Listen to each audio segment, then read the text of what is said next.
Hello' everyone, good morning. মোৰ আজি মোৰ বিবাহ হোৱা আজি 1 বছৰ সম্পূৰ্ণ হ'ল। 16 জানুৱাৰী 2025 বিয়া হৈছিলে। 16 জানুৱাৰী 2026 মোৰ 1 বছৰ কমপ্লিট হৈছে। তো মই ভাবিছোঁ আজি মই এজেগাত যাম। ক'ত যাম জানেনে?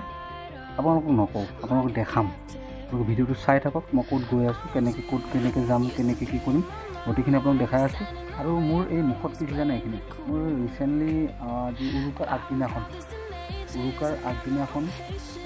মোৰ এক্সিডেণ্ট এটা হৈছিলে। তো মই এনেকুৱা জেগাত অলপ দুখ পাইছোঁ, অলপ হাৰ্ডিটো যে অলপ ফুলিছিলে, একো হোৱা নাই, এনেকুৱা হেভি এফেক্ট হোৱা নাই, অলপ ফুলি আহিছিলে। তো তাৰ কাৰণে মই এক্সৰে কৰিলোঁ।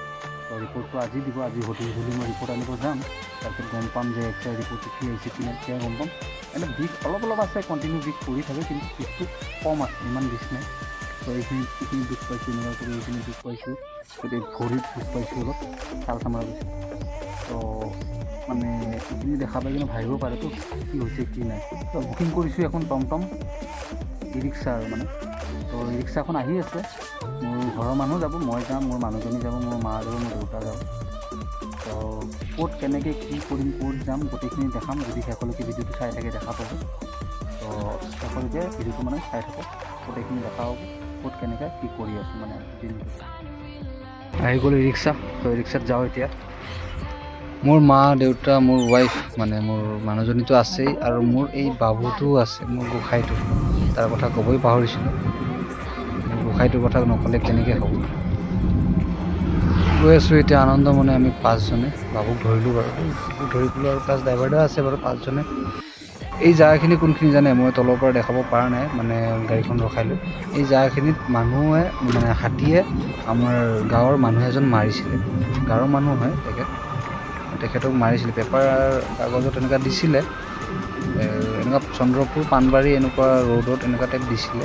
তো পাহাৰ এলেকা হয় এইখিনিত মাৰিছিলে, হাতীয়ে মানুহজনক মাৰিছিলে। আহি গ'লোঁ এতিয়া মন্দিৰত।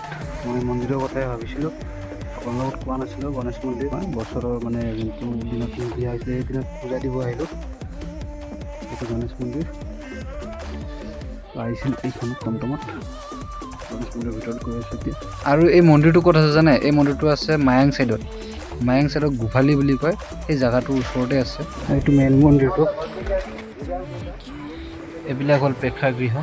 এই মন্দিৰটোৰ ভিতৰত এইটো মেইনলি গণেশ মন্দিৰ হয়। তো এইটো 2004ত স্থাপিত কৰা গৈছিলে এই মন্দিৰটো। তো এইবিলাক প্ৰেক্ষাগৃহ হয়। এই প্ৰেক্ষাগৃহবিলাকত ধৰক মানুহ যেতিয়া বিয়া বাৰু হয় ন মানুহৰ, তো ইয়াতে ৰেষ্ট ল'ব পাৰে। সেইবিলাকৰ কাৰণে প্ৰেক্ষাগৃহ বনোৱা আছে। আৰু এই মন্দিৰ এটা আছে, মনসা মন্দিৰ।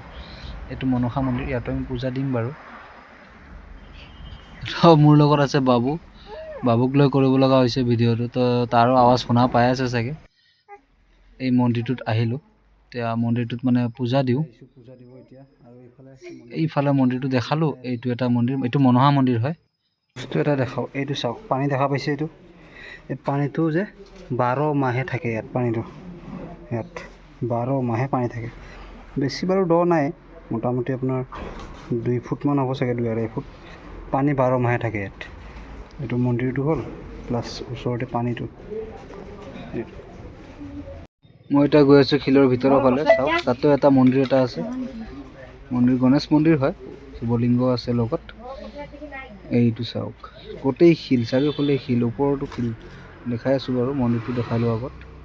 তাৰপিছত চাওক না, ওপৰত ইফালে গোটেই আৰু শিলেই শিল। এইবিলাক জইন লাগি আছে শিলবিলাক, এটাৰ ওপৰত এটা এনেকুৱা কৰি আছে আৰু শিলবিলাক গোটেইবিলাক।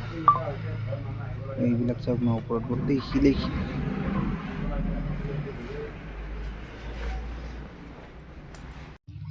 এইবিলাক চাওক, চাৰিওফালে শিল আছে। ইফালে আছে মন্দিৰ, ইফালে গোটেই শিল। আৰু 2টা প্ৰেক্ষাগৃহ আছে, প্ৰেক্ষাগৃহ ৰেষ্ট ৰুম টাইপ আৰু। যদি বিয়া বাৰু হয়, তো মানুহবিলাক আহিলে তেতিয়া বহিব পাৰে এই ৰুমবিলাকত। তো পূজা শেষ হ'ল, পূজা দিয়াৰ সময়ততো ভিডিঅ' কৰিব নোৱাৰোঁ। তো পূজা শেষ হোৱাৰ পিছত মই বঢ়িয়া কৰি গোটেইখিনি ভিডিঅ' কৰিলোঁ।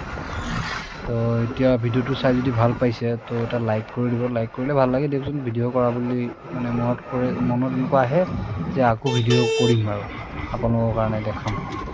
তো আজিলৈ এৰিলোঁ, এতিয়া ঘৰলৈ গৈ আছোঁ মানে, তো আজিলৈ এৰিলোঁ, বাই বাই।